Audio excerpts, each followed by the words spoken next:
Welcome to I dream. నా పేరు లుంబిని.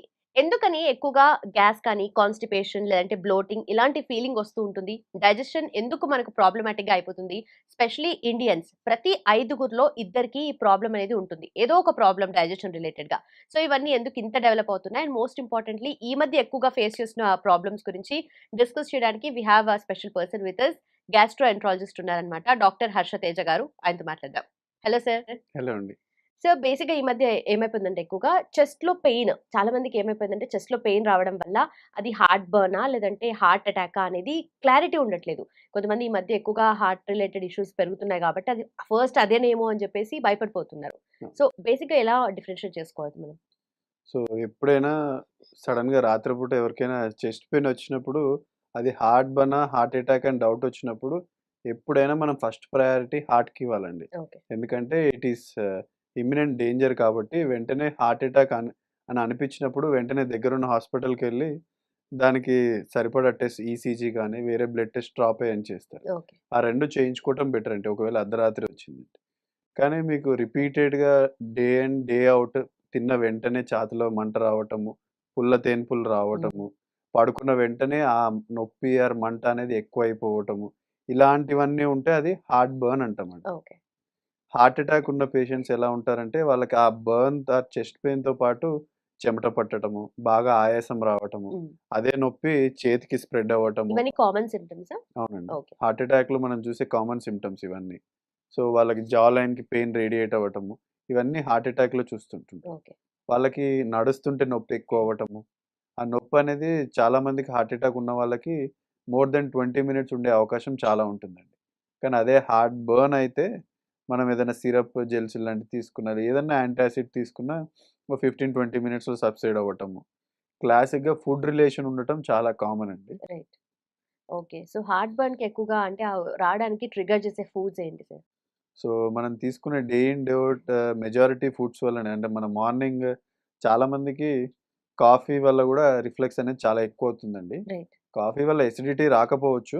కానీ ఆల్రెడీ రిఫ్లెక్స్ ప్రాబ్లమ్ ఉన్న వాళ్ళకి కాఫీ అనేది ఎగ్జాగరేట్ చేస్తుంది. రైట్. అలాగే మీరు తీసుకునే సిట్రస్ ఫ్రూట్స్ కానీ, లేకపోతే any spicy food can irritate the mucosa and cause reflex pattern. Okay. So, okay. మరి తీసుకునే చాక్లేట్స్ తీసుకోండి, కాఫీ గానీ, స్వీట్స్ కానీ, సిట్రస్ ఫ్రూట్స్, స్పైసీ ఫుడ్ హ్మ్. ఇవి మోస్ట్ కామన్‌గా ఆ రిఫ్లెక్స్ అనే వాటిని పెంచుతుంది. దానివల్ల హార్ట్ బర్న్ బాగా ఇంక్రీజ్ అవుతుంది. ఓకే.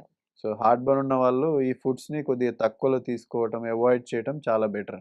ఓకే. సో, మార్నింగ్ మనం లేవంగానే తీసుకునే ఫస్ట్ మీల్ కానీ, లేదంటే ఎనీ కైండ్ ఆఫ్ ఇప్పుడు డ్రింక్ కానీ మోస్ట్ ఇంపార్టెంట్ అంటారు. సో, దాన్ని బేస్ చేసుకొని మన సిస్టమ్ కూడా వర్క్ అవుతుంది అని అంటారు కదా! సో, కొంతమంది మీరన్నట్టుగా సిట్రస్ పడదు. కానీ లెమన్ వాటర్ మంచిది అని చెప్పేసి చాలా మంది అది తీసుకుంటూ ఉంటారు. ఇంకొంతమంది వెయిట్ లాస్‌కి కూడా అది ప్రిఫర్ చేస్తూ ఉంటారు. అది ఎంతవరకు రైట్ అంటారు అసలు? సో, అసిడిటీ గాని, రిఫ్లెక్స్ సింప్టమ్స్ లేని వాళ్ళకి మాత్రం సిట్రస్ తీసుకోవటంలో ప్రాబ్లమ్ ఏం లేదండి. హ్మ్. గోరువెచ్చని నీళ్ళలో సిట్రస్‌తో పాటు ఎ టింజ్ ఆఫ్ హనీ యాడ్ చేసుకొని చాలామంది వెయిట్ లాస్ తీసుకుంటారు. రైట్. అక్కడ బేసిక్ మెకానిజం ఏంటంటే, లెమన్‌లో ఉన్న ఇంగ్రీడియెంట్స్ వల్ల మన మెటబాలిజం ఫాస్టర్‌గా అవ్వటానికి హెల్ప్ చేస్తుంది. దానివల్ల బర్న్ అవుతుందని గూడా మెకానిజం ద్వారా ఆ సిట్రస్ తీసుకుంటారు. ఓకే. అలాగే జీరా తీసుకున్నా గాని అది గూడా ఫ్యాట్ బర్నింగ్‌కి హెల్ప్ చేస్తుంది. హ్మ్. సో, ఇవేవి తీసుకున్నా మీరు లెమన్ గాని, జీరా గాని ఏదైనా ఎర్లీ మార్నింగ్ ఆ మెటబాలిజం పెంచేసి ఫ్యాట్ బర్న్ కావడానికి హెల్ప్ చేస్తుందండి. ఓకే. ఓకే. కానీ అదే రిఫ్లెక్స్ ఉన్న వాళ్ళకి ఏమవుతుందంటే ఎర్లీ మార్నింగ్ ఎంప్టీ స్టమక్‌లో ఆల్రెడీ ఓవర్‌నైట్ ఫాస్టింగ్‌లో ఉండే యాసిడ్ సెక్రీషన్‌తో పాటు ఈ సిట్రస్ ఫ్రూట్ ఇరిటేషన్ వల్ల ఇంకా యాసిడ్ సెక్రీషన్ పెరిగిపోయి ఆ హార్ట్ బర్న్ అనేది పెరుగుతుంది. ఓకే. సో, ఎర్లీ మార్నింగ్ ఎప్పుడైనా రిఫ్లెక్స్ ఉన్నవాళ్ళు సిట్రస్, నిమ్మకాయ జ్యూస్ గాని, కాఫీ గాని అవాయిడ్ చేయటం బెటర్ అండి. ఓకే. ఓకే. సో, ఇంకొంతమంది చెప్పేదేంటంటే మార్నింగ్ ఫస్ట్ మనము ఫ్యాట్ తీసుకోవాలి అని చెప్పేసి. అని కొంతమంది ఓన్లీ ఘీ తింటారు. లేదంటే బుల్లెట్ కాఫీ అంటారు కొంతమంది. హ్మ్. ఆర్ ఎల్స్ ఇంకొంతమందయితే లేదు ఇవన్నీ కాదు eggs is the best thing అని చెప్తూ ఉంటారు. సో, ఏది తినొచ్చు? అంటే ఫస్ట్ మీల్ గాని, ఫస్ట్ తీసుకునే డ్రింక్ కానీ సో, ఏదుండాలి? మీరు చెప్పే ఘీ గాని, కాఫీ గాని, ఈ సిట్రస్ గాని ఏదైనా గాని ఆ ఫ్యాట్ బర్న్ చేయటానికి దోహదపడుతుందండి. ఓకే. సో, సింపుల్ ఫండా ఈ తీసుకునే ఫుడ్స్ అన్నీ జిమ్‌లో ప్రిస్క్రైబ్ చేసేదైనా, డైటీషియన్స్ చెప్పేదైనా సో, మనం నార్మల్ ఫస్ట్ కార్బోహైడ్రేట్‌తో పాటు ఫ్యాట్ బర్న్ చేయటానికి హెల్ప్ చేయటానికి వాడే ఫుడ్సే ఇవన్నీ అండి. Right. Right. So, heart burn issues తీసుకుంటే నార్మల్‌గా గ్యాస్ పట్టేసినట్టుగా అనిపించినా గూడా వెంటనే ప్యాకెట్ ఇనో కొనేసుకొని తాగేస్తూ ఉంటారు. సో, అది ఎంతవరకు ఎఫెక్టివ్ ఉంటుంది? అండ్ దాని మీద రిలై అవ్వచ్చా ఎప్పటికి? సో, సింప్లీ ఈనో అనేది ఒక యాంటాసిడ్ అండి. అంటే దాంట్లో సోడియం బైకార్బోనేట్ అనేది ఉంటుంది. హ్మ్. సో, మన బాడీలో ఉండేది యాసిడ్. సో, సింపుల్ కెమిస్ట్రీ లాగా యాసిడ్‌ని ఈ బేస్ అనేది న్యూట్రలైజ్ చేస్తుంది. రైట్. సో, అప్పటికప్పుడు మీకు ఆ యాసిడ్ ఉండదు కాబట్టి, ఆ యాసిడ్ వల్ల వచ్చే పెయిన్ గాని, ఆ హార్ట్ బర్న్ గాని, ఆ ఎసిడిటీ గాని తగ్గుతుంది. ఓకే. కానీ అది దాని వెనకాలున్న ఆ అల్సర్‌ని గాని, గ్యాస్ట్రైటిస్ కానీ అడ్రెస్ చేయదండి. హ్మ్. సో, మీరు తీసుకునే ఈనో ఆ టెంపరరీ రిలీఫ్ మాత్రమే పనిచేస్తుందండి. ఇప్పుడు మీరు వన్స్ ఇన్ ఏ వైల్ ఒక నెలకొకసారి ఏదో బిర్యానీ తిని వచ్చి తీసుకుంటే ప్రాబ్లమ్ లేదండి. కానీ చాలా మందికి ఆ రిఫ్లక్స్ డిసీజ్ అంటారు. గ్యాస్ట్రోఎసోఫేజియల్ రిఫ్లక్స్ డిసీజ్. ఆ ఉన్నవాళ్ళు గూడా ఆ హార్ట్ బర్న్ వచ్చినప్పుడల్లా రోజు తీసుకోవటం వల్ల క్రానిక్‌గా దానివల్ల కాంప్లికేషన్స్ వస్తాయండి. దాంట్లో ఓకే. ఉండే సోడియం వల్ల బీపీ రావటము, కిడ్నీ ప్రాబ్లమ్స్ రావటము, ఆ సోడియం లోడ్ ఎక్కువై హార్ట్ ప్రాబ్లమ్ వచ్చిన వాళ్ళు గూడా ఉన్నారు చాలామంది. ఓకే. సో, రీసెంట్‌గా ఒక పేషెంట్ చూసాం అలానే. సో, వాళ్ళు హి ఈజ్ ఒబేస్. సో, షాప్‌లో కూర్చొనుంటాడు. రోజు ఈనో పొద్దున, సాయంత్రం తీసుకొని లాస్ట్‌కి హిస్టరీ మనం బీపీ ఎందుకొచ్చింది, హార్ట్ ప్రాబ్లమ్ ఎందుకొచ్చిందని ఎవాల్యుయేట్ చేస్తుంటే, ఆయన హిస్టరీలో డ్రగ్ ఉన్న మోస్ట్ కామన్ డ్రగ్ ఏంటంటే ఈనో. ఓహ్! మరి సో, లాంగ్ డ్యూరేషన్‌లో ఎప్పుడు ఎంత తీసుకోకూడదండి. ఫ్రీక్వెంట్‌గా తీసుకోవచ్చు? అసలు ఫ్రీక్వెన్సీ అనే అసలు కాదు. అది తెలీదు. Only for a symptomatic relief. అంటే రైట్. మీకు సింప్టమ్‌ని తగ్గిస్తుంది కానీ జబ్బుని తగ్గించదండి. సో, ఎందుకు ఎసిడిటీ వచ్చిందనేది మీకు వారానికి ఒక 2 సార్ల కంటే ఎక్కువ యాసిడిటీ, హార్ట్ బర్న్ వస్తుందంటే గ్యాస్ట్రోఎంటరాలజిస్ట్‌ని కలవటం బెటర్ అండి. ఓకే. అంటే ఎప్పుడో ఒకసారి తీసుకోవడం ఎప్పుడన్నా not an issue. Not an issue. Right. And అలాగే కొంతమంది ఏళ్ల తరబడి ప్యాంటాప్ ఏసుకుంటూ ఉంటారు. ఆ టాబ్లెట్ అవును. జస్ట్ అలా ఓవర్ ద కౌంటర్ డ్రగ్ కాబట్టి తీసుకొని ప్యాకెట్స్ పెట్టుకొని అలాగే ఎక్కడైనా ఎళ్ళినా కూడా క్యారీ చేసుకుంటుంటారు. అంత ఫ్రీక్వెంట్‌గా తీసుకుంటారు కదా! సో, అది దాని తర్వాత వాళ్ళకి ఫ్యూచర్‌లో ఎలా ఎఫెక్ట్ అవుతుందంటారు?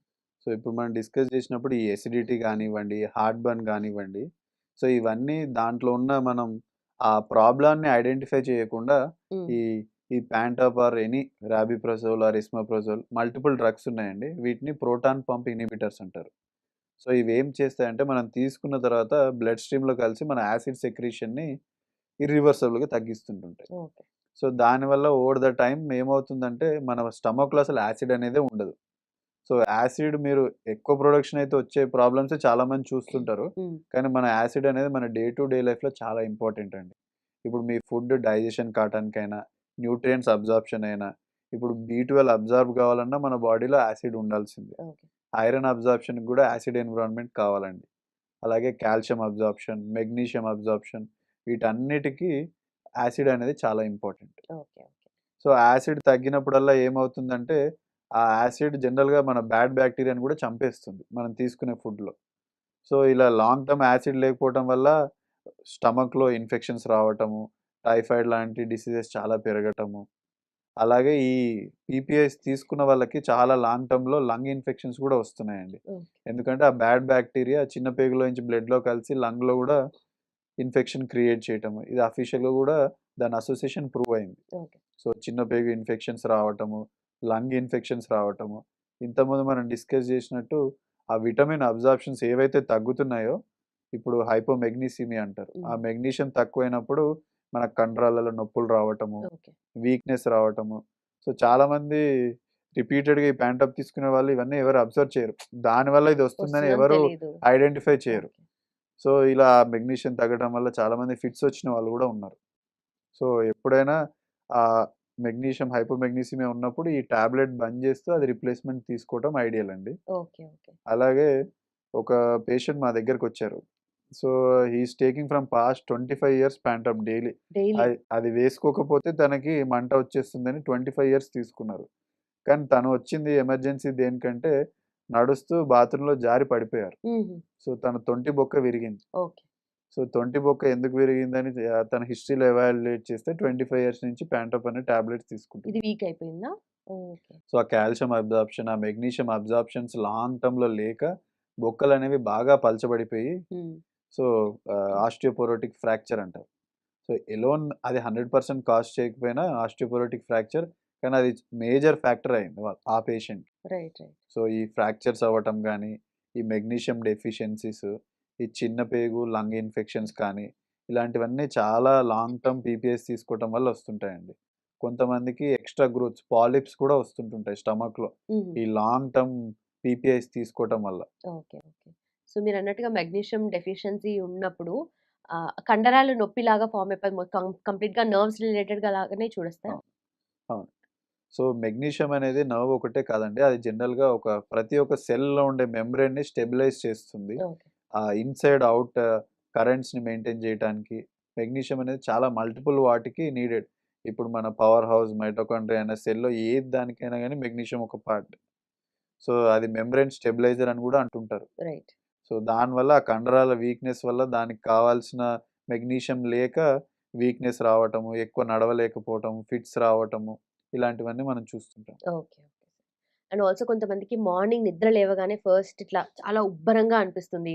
కొంతమందికైతే ఇంకొంచెం పీక్స్‌గా కొంచెం చాలా ఎక్కువ అయిపోయి ఏం తినలేరు గూడా మార్నింగ్ టైమ్స్‌లో. అదెందుకలా ఉంటుంది? అండ్ దానికి ఏం సో, చేయొచ్చు? చాలామంది మా దగ్గరికి ఇదే కంప్లెయింట్‌తో వస్తుంటారండి. ఎర్లీ మార్నింగ్ లేవంగానే పొట్ట ఉబ్బరంగా ఉంది. అసలు ఏ వర్క్ చేయలేకపోతున్నాము. హ్మ్. తినాలనిపించదు అని అంటుంటారు. సో, చాలామంది ఓన్లీ ఎసిడిటీ వల్లనే ఆ బ్లోటింగ్ వస్తుంది, ఆ గ్యాస్ వస్తుంది అనుకుంటుంటారు. హ్మ్. కానీ పొద్దున పూట బ్లోటింగ్ అనే దానికి గ్యాస్ కంటే ఎక్కువ చాలామందికి కాన్‌స్టిపేషన్. ఓకే. అంటే 2, 3 రోజుల్లో ఒక్కసారి వెళ్ళేవాళ్ళు. లేకపోతే వెళ్ళినా గాని చాలా మినిమల్ వెళ్ళటము. చాలా హార్డ్ స్టూల్ వచ్చే వాళ్ళకి ఏమవుతుందంటే, వాళ్ళకి స్టూల్ అనేది అక్కడే పేరుకుపోయి, దానివల్ల ఫుల్‌నెస్ వచ్చేసి అది బ్లోటింగ్ లాగా ప్రెజెంట్ అవుతుందండి. హుహు. సో, ఇదే మోస్ట్ కామన్ కాజ్ ఇండియాలో. కాన్‌స్టిపేషన్ వల్లనే బ్లోటింగ్ చాలా మందికి ఎక్కువవుతుందండి. ఓకే. అలాగే కొంతమందికి ఒబెసిటీ ఉన్న వాళ్ళకి ఆహ్, బాగా సెంట్రల్ ఒబెసిటీ ఉన్న వాళ్ళకి ఏమవుతుందంటే, వాళ్ళు పడుకున్నప్పుడు అబ్స్ట్రక్టివ్ స్లీప్ ఆప్నియా అని ఒక కాంపోనెంట్ హ్మ్. ఉంటుంది. హ్మ్. సో, వాళ్ళు నోటితోటి స్నోరింగ్. స్నోరింగ్ వల్ల గాలి ఎక్కువ నోటి ద్వారా పీల్చేస్తుంటుంటారు. ఓకే. ఓకే. సో, పడుకున్నప్పుడు ఆ గాలి అనేది పొట్టలోకెళ్ళిపోయి బాగా పొట్ట ఉబ్బి, అది గూడా పొద్దున్న లేవంగానే బాగా బ్లోటింగ్‌గా వాళ్ళు ప్రెజెంట్ అవుతుంటుంటారు. ఓకే.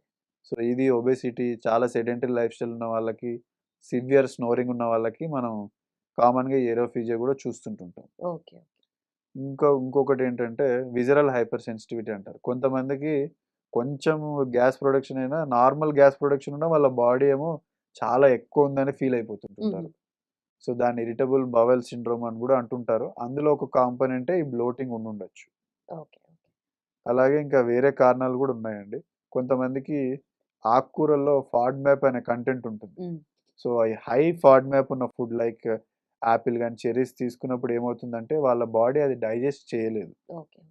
సో, దానివల్ల ఆ ఫాడ్‌మ్యాప్ అనేది పెద్ద పేగుకి అలాగే డైజెస్ట్ కాకుండా వెళ్ళి, అక్కడున్న బాక్టీరియా దాన్ని డైజెస్ట్ చేసి ఎక్కువ గ్యాస్ ప్రొడక్షన్ చేస్తుంది. ఓకే. సో, అట్లాంటప్పుడు నెక్స్ట్ డే మార్నింగ్ బ్లోటింగ్ అవ్వటము. అంటే ఏంటి సార్ ఫాడ్‌మ్యాప్ అంటే what exactly is so, it? అదో పెద్ద అబ్రివియేషన్ అండి. హ్మ్. Fermentable oligo di and monosaccharides and polyols అని ఉంటుంది. ఓకే. సో, అవి మన బాడీలో కొంతమందికి డైజెషన్ కావండి. రైట్. రైట్. సో, అప్పుడు మన బాడీ బాక్టీరియా దాని నుంచి గ్యాస్ తయారు చేస్తుంది. దానివల్ల గూడా చాలా మందికి బ్లోటింగ్ వస్తుంది. ఇది చాలామంది వెజిటేరియన్స్‌లో చూస్తుంటాం. హ్మ్. సో, వాళ్ళు వెజిటబుల్సే తీసుకుంటారు. కానీ వాళ్ళకి ఆ కాంపోనెంట్ అనేది డైజెస్ట్ కాక ఆ బ్లోటింగ్ సింప్టమ్ అనేది డే ఇన్, డే ఔట్ ఉంటుంది. ఓకే. సో, ఇలా కాన్‌స్టిపేషన్ తీసుకోవచ్చు. మీరు ఫుడ్ రిలేటెడ్ బ్లోటింగ్ అయ్యుండొచ్చు. అలాగే ని గాలి మింగటం ఏరోఫేజియా వల్ల అయ్యుండొచ్చు. కొంతమందికేంటంటే లెర్న్డ్ బిహేవియర్. వాళ్ళ డయాఫ్రామ్ కలిసి కాంట్రాక్ట్ కావండి. దాన్ని అబ్డామినోఫ్రీనిక్ డిస్సినర్జీ అంటారు. ఓకే. సో, డయాఫ్రామ్ అనేది మన లంగ్స్‌ని, పొట్టని సెపరేట్ చేసే ఒక మజిల్ అండి. సో, మీరు గాలి తీసుకున్నప్పుడల్లా డయాఫ్రామ్ కాంట్రాక్ట్ అవుతుంది. సో, మన ఫుడ్‌ని గాని, మన ఇంటెస్టైన్‌ని గాని పుష్ చేసేటప్పుడు అది గూడా కాంట్రాక్షన్ హెల్ప్ చేస్తుంది. ఓకే. సో, మన పొట్ట కండరాలు గూడా అలాగే పుష్ చేస్తుంటాయి. సో, కొంతమందికేమవుతుందంటే పొట్ట కండరాలు మన అరిగిన ఫుడ్ కిందకి వెళ్ళకుండా అది కాంట్రాక్ట్ కావాలి. ఆ టైంలో అది కాంట్రాక్ట్ కాకుండా రిలాక్స్ అవుతాయి. ఓకే. సో, ఆ పోవాల్సిన ఫుడ్డు, ఆ గ్యాస్ అంతా అక్కడే నిలిచిపోతుంది. సో, వాళ్ళకి స్టక్ అయిపోయిన ఆ! ఫీలింగ్ ఉంటది సో, వాళ్ళకి. ఓకే. అబ్నార్మల్ ప్రొడక్షన్ ఏముండదండి హ్మ్. హ్మ్. వాళ్ళకి. ఆ డిసింక్రనీ వల్ల బ్లోటింగ్ వచ్చేస్తుంది. ఓకే. ఓకే. కొంతమందికి ఇలాంటి పడడం కాకపోయినా గూడా నార్మల్‌గా ఫుడ్ తిన్న వెంటనే బాగా ఎక్కువగా గ్యాస్ పట్టేసినట్టుగా లోవర్ బెల్లీలో చాలా ఎక్కువగా ఫిల్ అయిపోయిన ఫీలింగ్ వస్తుంది గదా! అదెందుకొస్తుంది సార్? అదే అండి. ఇంతకుముందు మనం డిస్కస్ హ్మ్. చేసినట్టు కొంతమందికి లాక్టోజ్ ఇంటాలరెన్స్ అంటారు. కొంతమందికి వీట్ ఇంటాలరెన్స్ అంటారు. ఓకే. కొంతమందికి పాలు పడవు. కొంతమందికి గోధుమలు పడవండి. కొంతమందికి ఈ ఫాడ్ మ్యాప్స్ అనేది పడవు. సో, మన బాడీలోకి వెళ్ళిన వెంటనే ఒక హాఫ్ అన్ అవర్ 1 అవర్లో అది డైజెషన్ కాక బ్లోటింగ్ వచ్చే వాళ్ళు ఉంటారు. హ్మ్. కొన్ని ఫుడ్స్ ఏమో ఆ ఇరిటేషన్ గ్యాస్ట్రిక్ మ్యూకోజాని ఇరిటేట్ చేయడం వల్ల ఆ ఎసిడిటీ వల్ల వచ్చే సిమ్టమ్స్ ఒకటండి. హ్మ్. సో ఇమీడియట్‌గా హాఫ్ అన్ అవర్ 45 మినిట్స్‌లో వచ్చేదేమో అసిడిటీ రిలేటెడ్. ఓకే. ఒక 1-2 అవర్స్ దాని డైజెషన్ కాక వచ్చే ప్రాబ్లమే ఇప్పుడు మనం డిస్కస్ చేసిన పాల వల్ల అయ్యుండొచ్చు, గోధుమల వల్ల అయ్యుండొచ్చు, ఫాడ్‌మ్యాప్ వల్ల అయ్యుండొచ్చు. సో, ఈ మధ్య ఎక్కువగా ఎండోస్కోపీ గురించి మాట్లాడుతున్నారు కదా సార్. హార్ట్ బర్న్ ఉన్న వాళ్ళు అంటే ఏదైనా ప్రాబ్లమ్ ఉన్న వాళ్ళకి ఎండోస్కోపీ చేస్తారా? ఏ రిలేటెడ్ ఇష్యూస్‌కి ఎక్కువగా ఎండోస్కోపీ చేస్తుంటారు? సో జనరల్‌గా మీరు అడిగినట్టు హార్ట్ బర్న్‌కి ఎండోస్కోపీ చేయిస్తారా? చేయరా? సో హార్ట్ బర్న్ అనేది ఒక సిమ్టమ్ అండి. సో అదే ఒక వారంలో మీకు ఒక 2, 3 రోజుల కంటే ఎక్కువ ఉండటము. ఒక డాక్టర్‌ని కలిసారు. He has prescribed some medications. So అది తీసుకున్న ఒక నెల తర్వాత గూడా మీకు అలాగే లక్షణాలున్నాయి. హ్మ్. సో మీరు మెడికేషన్స్ తీసుకున్నా గానీ మీ లక్షణాలు తగ్గట్లేదు. అలాంటప్పుడు దాన్ని పర్సిస్టెంట్ డిస్పెప్సియా అంటారు. ఓకే. సో అలాంటి టైంలో ఎండోస్కోపీ చేయటము. హ్మ్. ఆ గ్యాస్ట్రోఇసోఫేజియల్ రిఫ్లక్స్ కూడా చాలా రోజులు ఉన్న వాళ్ళకి వెంటనే ఎండోస్కోపీ చేస్తామండి. అలాగే ఇప్పుడు మీకు రక్త శాతం తక్కువుంది. ఎనీమియా అంటారు. హ్మ్. సో అన్‌ఎక్స్‌ప్లెయిన్డ్ ఎనీమియా ఉన్నప్పుడు గూడా ఎండోస్కోపీ చేస్తామండి. ఓకే. లేకపోతే మీకు సడెన్‌గా బ్లడ్ వామిటింగ్ అయింది. మీరు తింటున్న వెంటనే గొంతులో అడ్డుకుంటున్నట్టు అనిపిస్తుంది. తినేటప్పుడు గొంతులో బాగా నొప్పొస్తుంది. ఇలాంటి వాటికి గూడా ఎండోస్కోపీ చేస్తామండి. So unexplained anaemia, dysphasia okay. అలాగే ఈ డిస్పెప్సియా అంటారు. ఎసిడిటీ ప్రాబ్లమ్స్‌కి మీ రక్త శాతం తగ్గిన, హ్మ్. లేకపోతే సడెన్‌గా మీరు ఒక నెలలోనే 5, 6 కేజీలు తగ్గిపోతున్నారు. ఎందుకని తెలియట్లేదు. సో, అది అబ్జార్ప్షన్ ప్రాబ్లమా? లేకపోతే ఇంకేమన్నా అల్సర్స్ ఉన్నాయా? ఇంకేమన్నా కంతులున్నాయా? అని తెలుసుకోవడానికి గూడా ఎండోస్కోపీ ఒకసారి చేస్తామండి. రైట్. లేకపోతే ఫ్యామిలీ హిస్టరీ ఆఫ్ క్యాన్సర్స్ ఎవరికైనా క్యా పేగు క్యాన్సర్స్ ఉన్న వాళ్ళకి గూడా చేస్తామండి. So, these are the few common indications for endoscopy. So, కొంతమందికి మోషన్‌లో బ్లీడింగ్ వస్తుంది. అది అంటే కొంచెమైనా లిమిటెడ్‌గా అయినా సరే కొంతమందికి ఎక్కువగా గూడా ఉంటది ఆ కండిషన్. సో, ఎందుకలా వస్తుంది సార్? సో, దాన్ని బ్లీడింగ్ పిఆర్ అంటారండి. అంటే బ్లీడింగ్ పర్ రెక్టమ్. సో, దానికి వయసును బట్టి కారణాలు మారుతుంటాయండి. సో, చిన్న పిల్లలకి, అడల్ట్స్‌కి, ఎల్డర్లీకి. సో, కానీ ఇప్పుడున్న మన యంగర్ జనరేషన్‌కి most common bleeding PR cause ఏంటంటే ఫిషర్ అంటారండి. అంటే మనం వాటర్ సఫిషియెంట్‌గా తీసుకోకుండా low fibre foods or junk foods burger గాని, పిజ్జా తీసుకోవటం వల్ల మోషన్ అనేది హార్డ్ అయ్యి అప్పుడు అక్కడ మోషన్ పోయే ద్వారం దగ్గర ఆ హార్ట్ స్టూల్ ఉండే పూతని కట్ చేస్తుందండి మ్యూకోజాని. ఓకే. దానివల్ల బ్లీడింగ్ స్టార్ట్ అవుతుంది. సో, వాళ్ళకి ఆ బ్లీడింగ్‌తో పాటు మోషన్ చాలా గట్టిగా రావటము, మోషన్ పోయేటప్పుడు భరించలేనంత నొప్పి. హ్మ్. ఒక రంపంతో కోస్తే ఎలా ఉంటుందో అంత సివియర్ పెయిన్ వస్తుంది. సో, ఆ పెయిన్‌ఫుల్ మోషన్ రావటము, దాంతో పాటు బ్లీడింగ్ ఉంటే దాన్ని మనం ఫిషర్‌గా ఐడెంటిఫై చేయొచ్చు. ఓకే. సో, అదొక కామన్ కాజ్ అండి మనం చూసేది ఇప్పుడు అడల్ట్స్‌లో. ఇంకోటేంటంటే ఇలాగే ఈ జంక్ ఫుడ్ వల్ల, ఈ కాన్‌స్టిపేషన్ వల్ల వాళ్ళు ఎక్కువ సేపు మోషన్ కమోడ్‌లో స్ట్రెయిన్ చేయటం వల్ల మనకి నార్మల్‌గా ఉండే హెమరాయిడ్స్ అంటారు. పైల్స్ అంటారు వాటిని. సో, చాలామంది పైల్స్ అనేవి కొత్తగా తయారవుతాయి అనుకుంటారు. హ్మ్. కానీ అవి నార్మల్ బ్లడ్ కుషన్స్ అండి. సో, మీరు మోషన్ పోయేటప్పుడు పోయిన తర్వాత మళ్ళీ ఇన్వాలంటరీగా పడిపోకుండా ఆపటానికి సపోర్ట్ చేసే ఒక కుషన్. హుహు. అది మీరెప్పుడైతే బాగా స్ట్రెయిన్ చేస్తున్నారో హార్ట్ స్టూల్స్ వల్ల అవి వాటి మీద ప్రెషర్ పడి అవి పెద్దగా ఉబ్బి కిందికి సాగవుతుంది. ఓకే. సో, అప్పుడు వాటికి ఇంకెక్కువ ప్రెషర్ అయిపోయి వాటి నుంచి బ్లీడింగ్ అవుతే వాటిని హెమరాయిడ్స్ అంటారు. రైట్. సో, దాంట్లో గ్రేడ్ 1-4 గ్రేడ్స్ ఉంటాయి. సో, 1 అండ్ 2 అనేవి జనరల్‌గా మనము diet and life style changes అదే ఫైబర్ డైట్ ఇవ్వటము, సఫిషియెంట్ 3-4 లీటర్స్ తాగటము, హ్మ్. కమోడ్‌లో స్ట్రెయిన్ చేయకుండా వచ్చినంత వరకే ఒక లెస్ థాన్ 5 మినిట్స్ ట్రై చేసి వచ్చేయటము. ఇంకా మెడికల్ ట్రీట్మెంట్ కూడా ఉన్నాయండి. కొద్దిగా హెల్ప్ చేయటానికి. ఇది గ్రేడ్ 1-2 వరకు ఇది హెల్ప్ చేస్తుందండి. ఓకే. గ్రేడ్ 3 అంటే వాళ్ళు మోషన్ పోయిన ప్రతిసారి పైల్స్ అనేవి బయటకొచ్చేస్తుంటాయి. హుహు. కానీ తర్వాత మోషన్ అయిపోయిన తర్వాత లోపలికి వెళ్తుంటాయి గానీ చాలా పెద్దగా అయ్యి ఉంటాయి వాళ్ళకి. ఓకే. సో, ఇలాంటి వాళ్ళకి కొంతమందికి ఎండోస్కోపిక్‌గా గూడా రబ్బర్ బ్యాండ్స్ వేయొచ్చు. కానీ బ్లీడ్ చాలా ఎక్కువవుతుందంటే దాన్ని సర్జికల్ గూడా ట్రీట్ చేయొచ్చండి. రైట్. గ్రేడ్ 4 పైల్స్ అంటే వాళ్ళకింకా పైల్స్ అనేవి మొత్తం బయటికొచ్చేసి అలానే ఉండిపోతాయి ఉబ్బి. హుహు. సో, అలాంటి వాళ్ళకైతే ఖచ్చితంగా సర్జరీ చేయాలండి. సో, ఎప్పుడైనా గ్రేడ్ 1 అండ్ 2 ఉన్నప్పుడే మనం డైట్, లైఫ్ స్టైల్ చేంజెస్ చేస్తూ మినిమల్ మెడికేషన్స్ తోటి దాన్ని ట్రీట్ చేయొచ్చండి. రైట్. రైట్. సో, ఇక్కడ పైల్స్‌కి అండ్ అలాగే ఫిషర్స్ అంటున్నారు కదా! దానికి మేజర్ డిఫరెన్సెస్ ఏముంటాయి సార్? సో, పైల్స్ అనేది మోషన్ అయిపోయిన తర్వాత పెయిన్‌లెస్ బ్లీడ్ అండి. హ్మ్.